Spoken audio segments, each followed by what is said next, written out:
Hey, here's the Master Fans. We are back with the Epson Equity 1. And I know last time we ran into some issues here trying to get this keyboard to recognize this Epson keyboard.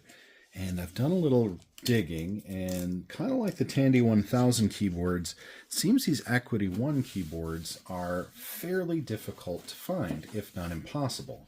I did find one, but it was bundled with an entire Equity 1 system on eBay for right around $550. Sticker price, of course. I did get an offer for a little bit of a percentage off, but I hate to say it, I have the computer.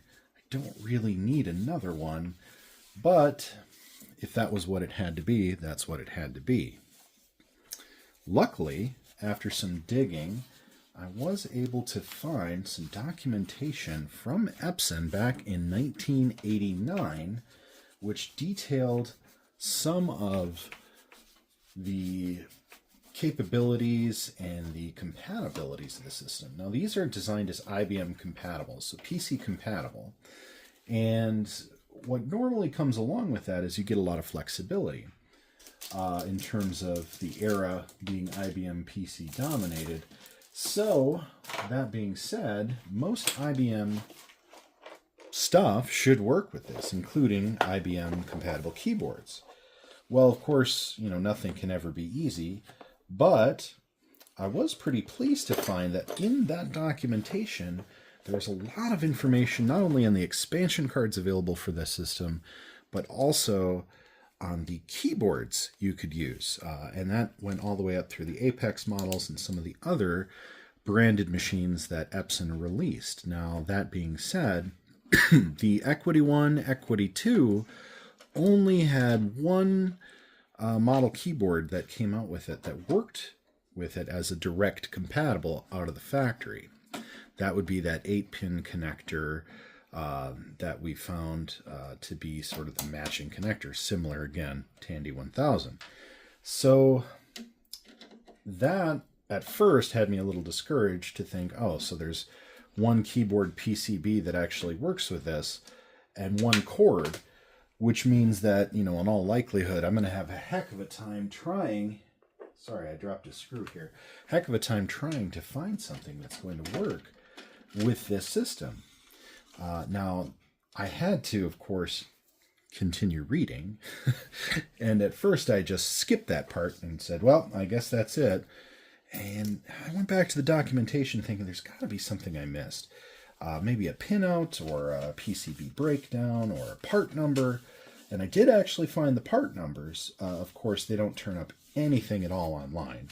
Now, mind you, the last time these parts were produced were probably like 1990, 1991, maybe into the mid-90s, 94, 95, at most.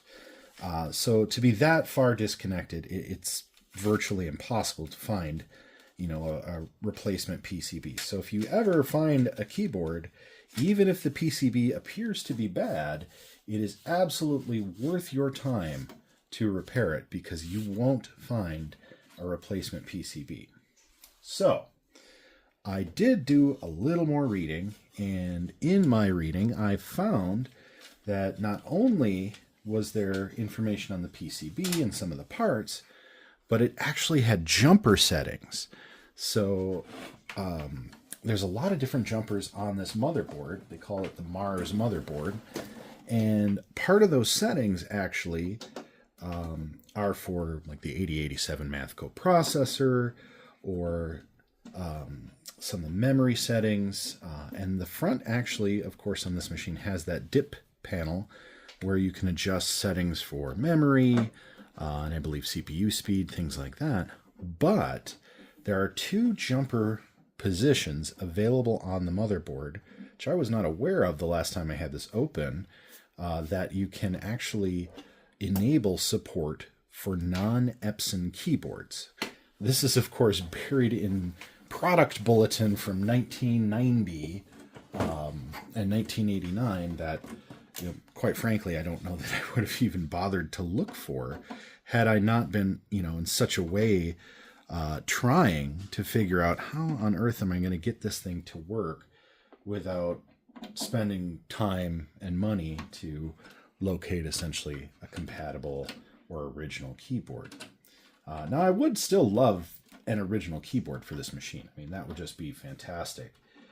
But I'm not made of money, and I really can't say I have all the time in the world to, of course, wait around for a keyboard to magically appear. So, that all being said, it was really important to me to either A, find some way to convert it and reverse engineer what I have to work, or to find a way to get this jumper sitting.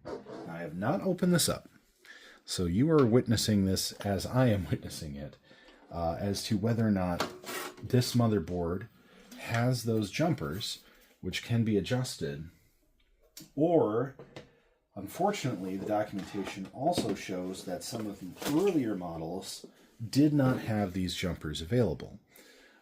Now, they are the J2 and J3 jumpers, and they will be on the motherboard in this area, actually below the drives. So we're going to have to do a little bit deeper of a dive, but I'm going to do a little disassembly work, and we'll take a look. Okay, so getting just a little bit of a closer look here.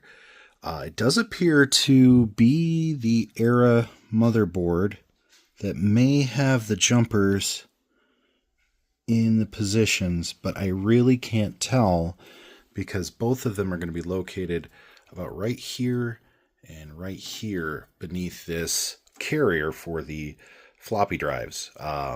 Now, there's a couple of ways to access the motherboard on this. You can take this whole metal carrier out, which has your PSU and your transformer and your floppies, or you can just dismount the floppy drives, which are actually apparently just fastened into the faceplate here. And as you can see, if I kind of jiggle this, I can't tell if these are spot welds or if those are just casting marks. It looks like spot welds to me. So just to be safe, I think we're going to pull this whole carrier out and have a look underneath. Now to do that, we're going to have to take off some cabling just to avoid damage on both sides, over here and over here where the power supply is. But just looking at the PSU, it is the Mars Epson board PSU. So I think this is the correct model. And as far as this carrier goes, I think it's just the 4 posts, really. One here, one over here. These few in the center actually join this back plate. And then 2 on the sides here to get this module carrier out. Now that being said, it's also attached to the faceplate here. But the faceplate, I'm looking, and I think that might also be a part of this front carrier. To be safe, I think I'm going to remove the screws attaching here, here, and down to the carrier for the floppies. But we'll go ahead and get this disassembled, and we'll see you in part 2.